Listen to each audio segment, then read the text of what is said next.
How did he begin? There can be no doubt that the captains of industry today, using that term in its broadest sense, are men who began life as poor boys. Seth Low. Poverty is very terrible, and sometimes kills the very soul within us. But it is the north wind that lashes men into Vikings. It is the soft, luscious south wind which lulls them to lotus dreams. Whedon. 'Tis a common proof that lowliness is young ambition's ladder. Shakespeare. 50 years ago, said Hezekiah Conant, the millionaire manufacturer and philanthropist of Pawtucket, Rhode Island, I persuaded my father to let me leave my home in Dudley, Massachusetts, and strike out for myself. So, one morning in May 1845, the old farm horse and wagon was hitched up, and, dressed in our Sunday clothes, Father and I started for Worcester. Our object was to get me the situation offered by an advertisement in the Worcester County Gazette, as follows. Boy wanted. Wanted immediately. At the Gazette office, a well-disposed boy, able to do heavy rolling. Worcester, May 7. The financial inducements were $30 the first year, $35 the next, and $40 the third year, and board in the employer's family. These conditions were accepted, and I began work the next day. The Gazette was an ordinary 4-page issue. I soon learned what, quote, heavy rolling, unquote, meant, for the paper was printed on a Washington hand press, the edition of about 2,000 copies, requiring 2 laborious intervals of about 10 hours each every week. The printing of the outside was generally done Friday, and kept me very busy all day. The inside went to press about 3 or 4 o'clock Tuesday afternoon, and it was after 3 o'clock on Wednesday morning before I could go to bed, tired and lame from the heavy roll. In addition, I also had the laborious task of carrying a quantity of water from the pump behind the block around to the entrance in front, and then up 2 flights of stairs, usually a daily job. I was at first everybody's servant. I was abused, called all sorts of nicknames, had to sweep out the office, build fires in winter, run errands, post bills, carry papers, wait on the editor. In fact, I led the life of a genuine printer's devil. But when I showed them at length that I had learned to set type and run the press, I got promoted, and another boy was hired to succeed in my task with all its decorations. That was my first success, and from that day to this, I have never asked anybody to get me a job or situation, and never used a letter of recommendation. But when an important job was in prospect, the proposed employers were given all facilities to learn of my abilities and character. If some young men are easily discouraged, I hope they may gain encouragement and strength from my story. It is a long, rough road at first, but, like the ship on the ocean, you must lay your course for the place where you hope to land, and take advantage of all favoring circumstances. Don't go about the town any longer in that outlandish rig. Let me give you an order on the store. Dress up a little, Horace. Horace Greeley looked down on his clothes, as if he had never before noticed how seedy they were, and replied, You see, Mr. Starrett, my father is on a new place, and I want to help him all I can. He had spent but $6 for personal expenses in 7 months, and was to receive $135 from Judge J. M. Starrett of the Erie Gazette for substitute work. He retained but $15, and gave the rest to his father, with whom he had moved from Vermont to western Pennsylvania, and for whom he had camped out many a night to guard the sheep and wolves. He was nearly 21, and although tall and gawky, with tow-colored hair, pale face, and whining voice, he he resolved to seek his fortune in New York City. Slinging his bundle of clothes on a stick over his shoulder, he walked 60 miles through the woods to Buffalo, rode on a canal boat to Albany, descended the Hudson in a barge, and reached New York just as the sun was rising, August 18, 1831. For days, Horace wandered up and down the streets, going into scores of buildings and asking if they wanted a hand. But no was the invariable reply. His quaint appearance led many to think he was an escaped apprentice. One Sunday at his boarding place, he heard that printers were wanted at West's printing office. He was at the door at 5 o'clock Monday morning, and asked the foreman for a job at 7. The latter had no idea that the country greenhorn could set type for the Polyglot Testament on which help was needed, but said, "Fix up a case for him, and we'll see if he can do anything." When the proprietor came in, he objected to the newcomer, and told the foreman to let him go when his first day's work was done. That night Horace showed a proof of the largest and most correct day's work that had then been done. In 10 years, Horace was a partner in a small printing office. He founded the New Yorker, the best weekly paper in the United States, but it was not profitable. When Harrison was nominated for president in 1840, Greeley started the Log Cabin, which reached the then fabulous circulation of 90,000. But on this paper, at a penny a copy, he made no money. His next venture was the New York Tribune, price 1 cent. To start it, he borrowed $1,000 and printed 5,000 copies of the first number. It was difficult to give them all away. He began with 600 subscribers and increased the list to 11,000 in 6 weeks. The demand for the Tribune grew faster than new machinery could be obtained to print it. It was a paper whose editor always tried to be right. At the World's Fair in New York in 1853, President Pierce might have been seen watching a young man exhibiting a patent rat trap.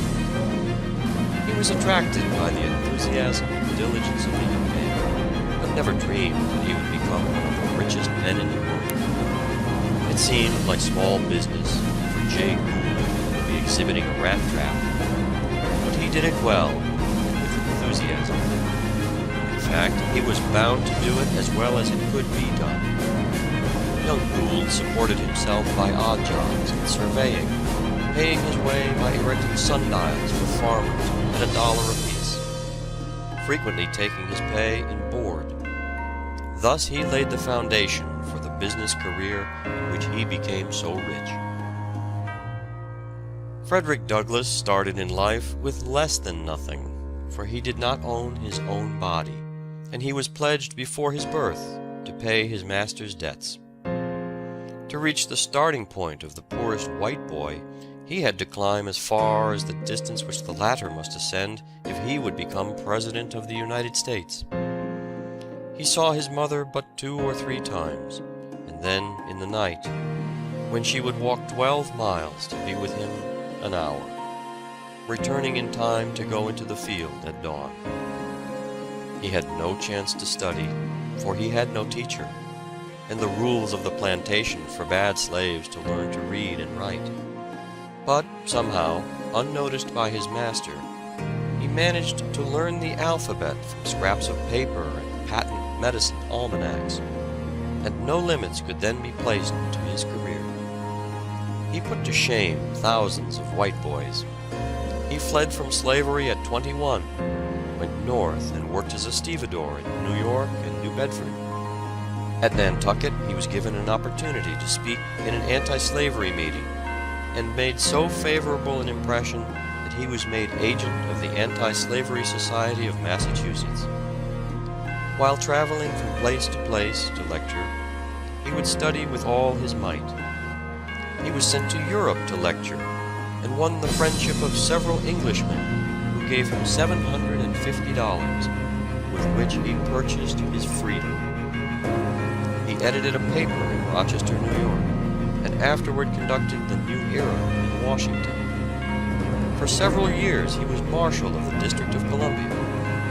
He became the first colored man in the United States, the peer of any man in the country, and died honored by all in 1895. What has been done can be done again, said the boy with no chance, who became Lord Beaconsfield, England's great Prime Minister. I am not a slave, I am not a captive, and by energy I can overcome greater obstacles. Jewish blood flowed in his veins, and everything seemed against him.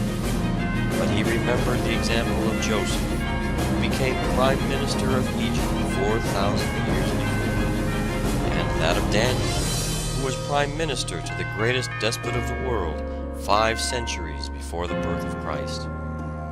He pushed his way up through the lower classes, up through the middle classes, up through the upper classes, until he stood a master, self-poised upon the topmost round of political and social power. Rebuffed, scorned, ridiculed, hissed down in the House of Commons, he simply said, "The time will come when you shall hear me." The time did come, and the boy with no chance but a determined will swayed the scepter of England for a quarter of a century. "I learned grammar when I was a private soldier on the pay of 6 pence a day," said William Cobbett. "The edge of my berth, or that of the guard bed, was my seat to study in. My knapsack was my bookcase. A bit of board lying on my lap was my writing table. And the task did not demand anything like a year of my life. I had no money to purchase candles or oil. In winter, it was rarely that I could get any evening light but that of the fire, and only my turn even of that. To buy a pen or a sheet of paper, I was compelled to forego some portion of my food, though in a state of half-starvation. I had no moment of time that I could call my own, and I had to read and write amidst the talking, laughing, singing, whistling, and bawling of at least a half a score of the most thoughtless of men, and that, too, in the hours of their freedom from all control. Think not lightly of the farthing I had to give, now and then, for pen, ink, or paper. That farthing was, alas, a great sum to me. I was as tall as I am now, and I had great health and great exercise. The whole of the money not expended for us at market was 2 a week for each man. I remember, and well I may, that upon one occasion I had, after all absolutely necessary expenses, on a Friday, made shift to have a halfpenny in reserve, which I had destined for the purchase of a red herring in the morning.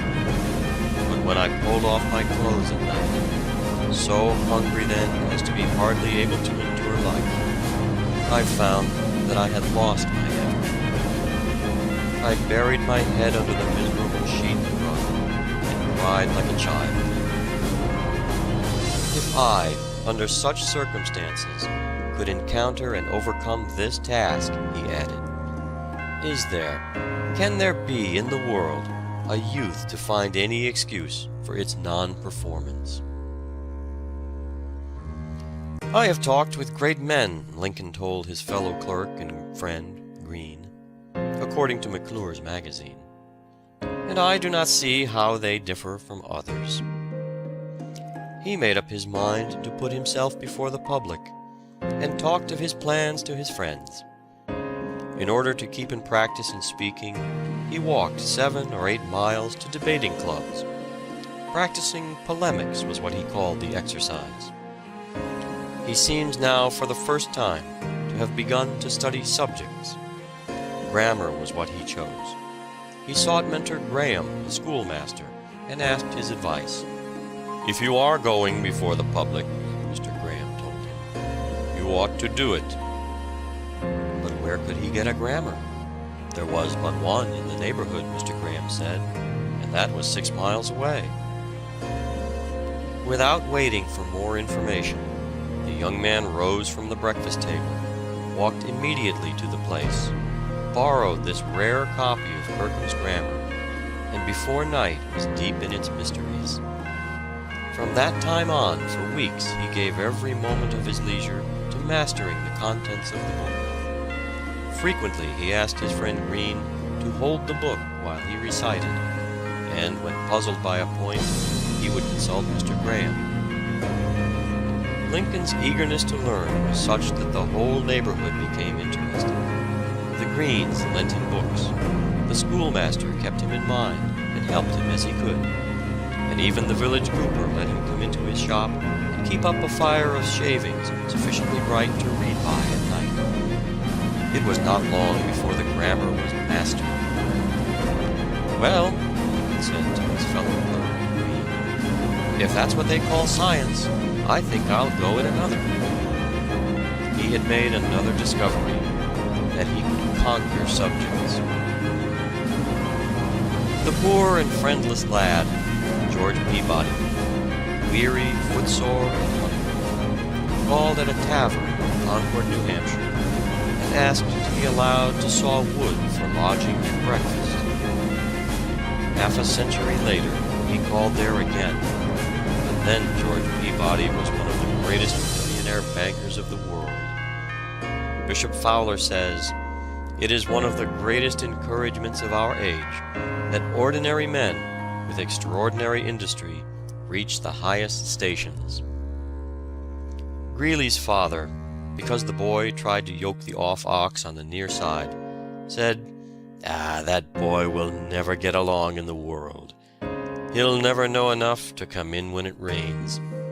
He was too poor to wear stockings, but Horace persevered and became one of the greatest editors of his century. Handel's father hated music and would not allow a musical instrument in the house. But the boy with an aim secured a little spinet, hid it in the attic where he practiced every minute where he could steal without detection, until he surprised the great players and composers of Europe by his wonderful knowledge of music. He was very practical in his work, and studied the taste and sensitiveness of audiences until he knew exactly what they wanted.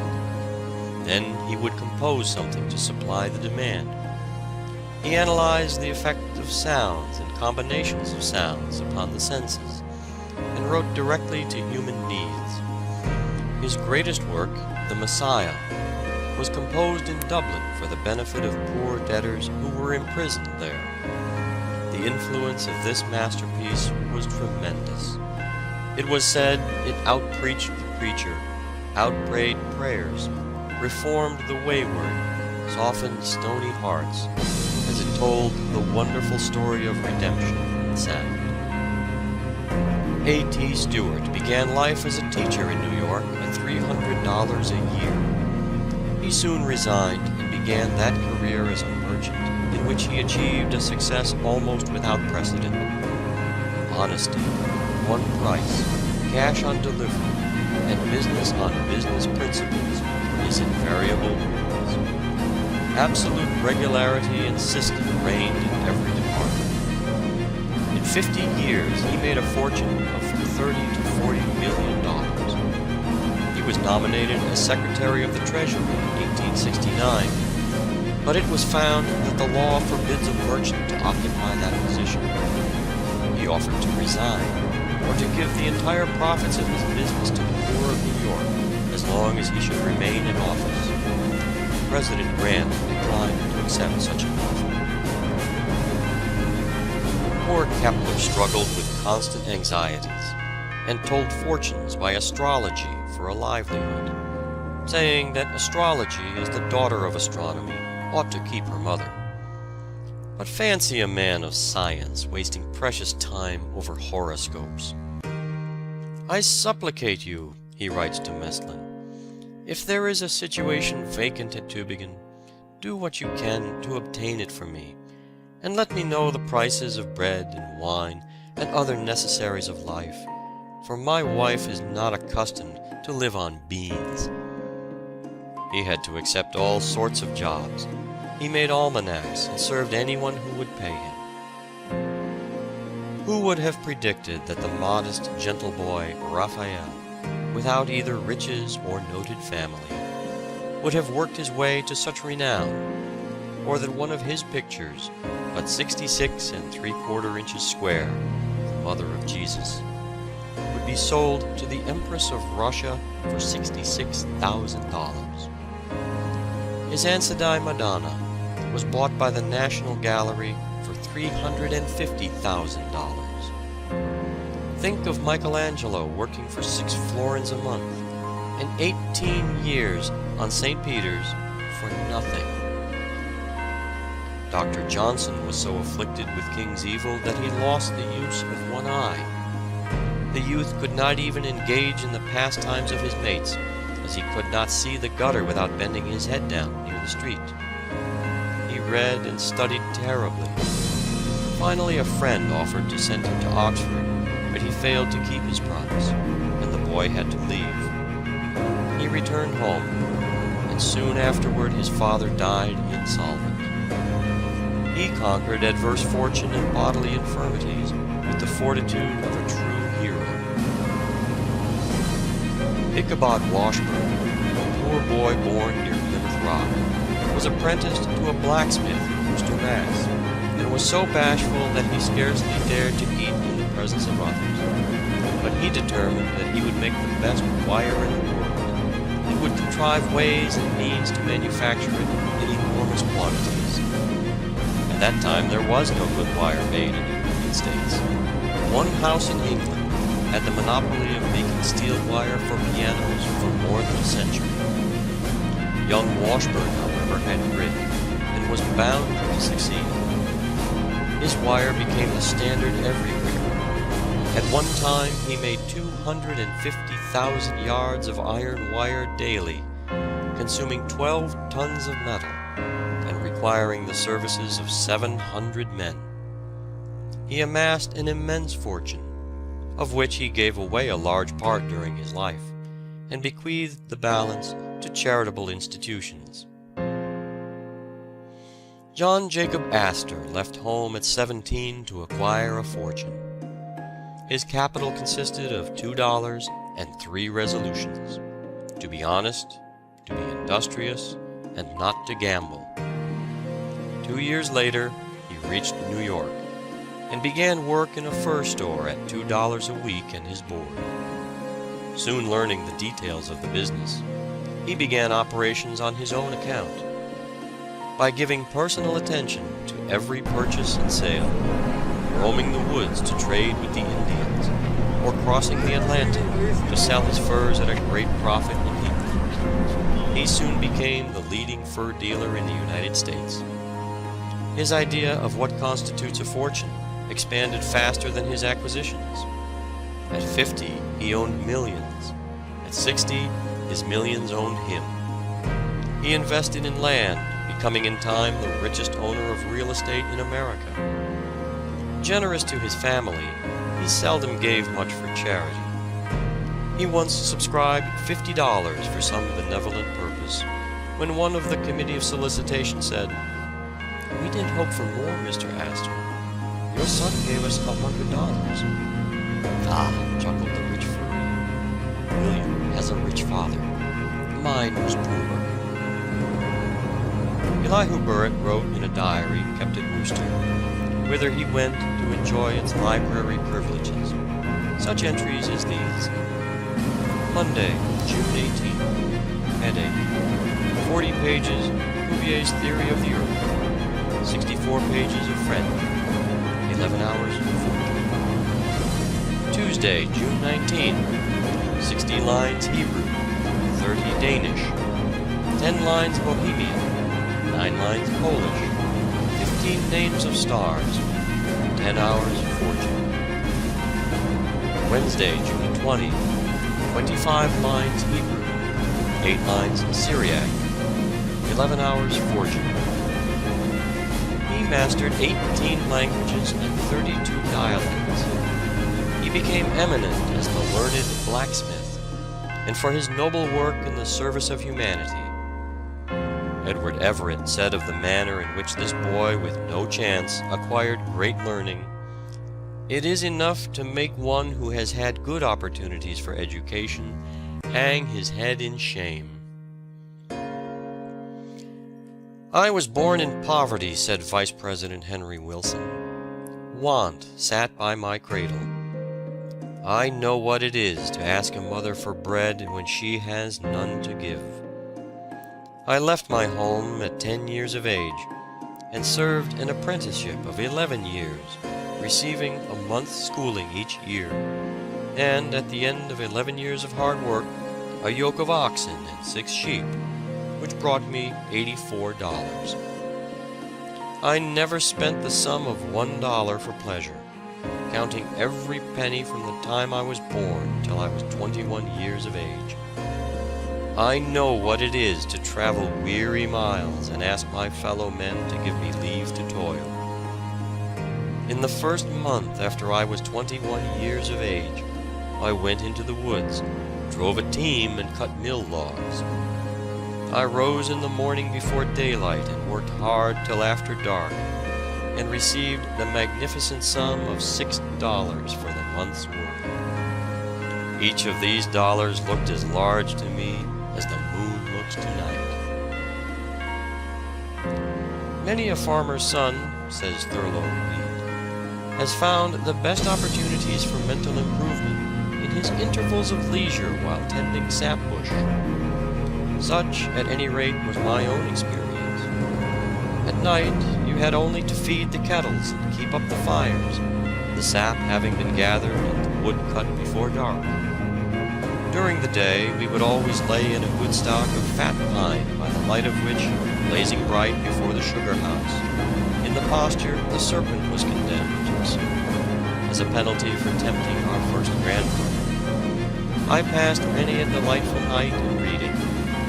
I remember in this way to have read a history of the French Revolution, and to have obtained from it a better and more enduring knowledge of its events and horrors, and of the actors in that great national tragedy, than I have received from all subsequent reading. I remember also how happy I was in being able to borrow the books of a Mr. Keyes after a 2-mile tramp through the snow, shoeless, my feet swaddled in remnants of rag carpet.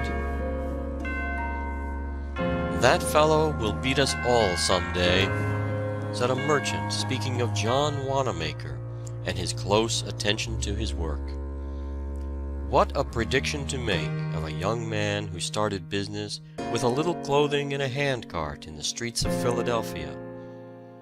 But this youth had the indomitable spirit of a conqueror in him, and you could not keep him down. General Grant said to George W. Childs, "Mr. Wanamaker could command an army." His great energy, method, industry, economy, and high moral principle attracted President Harrison, who appointed him Postmaster General. Jacques Aristide Boucicault began his business life as an employee in a dry goods house in a small provincial town in France. After a few years he went to Paris, where he prospered so rapidly that in 1853 he became a partner and later the sole proprietor of the Bon Marché, then only a small shop, which became under his direction the most unique establishment in the world. His idea was to establish a combined philanthropic and commercial house on a large scale. Everyone who worked for him was advanced progressively, according to his length of employment and the value of the services he rendered. He furnished free tuition, free medical attendance, and a free library for employees, a provident fund affording a small capital for males and a marriage portion for females at the expiration of 10 or 15 years of service, a free reading room for the public, and a free art gallery for artists to exhibit their paintings or sculptures. After his sudden death in 1877, his only son carried forward his father's projects until he too died in 1879, when his widow, Marguerite Guérin, continued and extended his business and beneficent plans until her death in 1887. So well did this family lay the foundations of a building covering 108,000 square feet, with many accessory buildings of smaller size, and of a business employing 3,600 persons, with sales amounting to nearly $20 million annually. That every department is still conducted with all its former success, in accordance with the instructions of the founders. They are here no longer in their bodily presence, but their spirit, their ideas still pervade the vast establishment. Everything is still sold at a small profit, and at a price plainly marked, and any article which may have ceased to please the purchaser can, without the slightest difficulty, be exchanged or its value refunded. When James Gordon Bennett was 40 years old, he collected all his property, $300, and in a cellar with a board upon 2 barrels for a desk, himself his own typesetter, office boy, publisher, newsboy, clerk, editor, proofreader, and printer's devil, he started the New York Herald. In all his literary work up to this time, he had tried to imitate Franklin's style, and, as is the fate of all imitators, he utterly failed. He lost 20 years of his life trying to be somebody else. He first showed the material he was made of in the salutatory of the Herald, viz., "Our only guide shall be good, sound, and practical common sense, applicable to the business and bosoms of men engaged in everyday life. We shall support no party, be the organ of no faction or coterie, and care nothing for any election or any candidate, from president down to constable.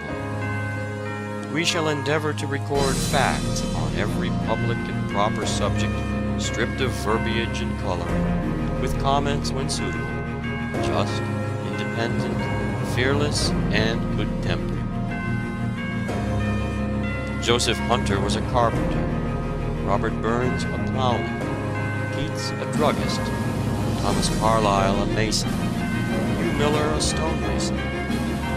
Rubens the artist was a page, Swedenborg a mining engineer, Dante and Descartes were soldiers, Ben Jonson was a bricklayer, and worked at building Lincoln Inn in London, with trowel in hand and a hook in his pocket. Jeremy Taylor was a barber, Andrew Johnson was a tailor, Cardinal Wolsey was a butcher's son. So were Defoe and Bert White. Michael Faraday was the son of a blacksmith. He even excelled his teacher, Sir Humphrey Davy, who was an apprentice to an apothecary.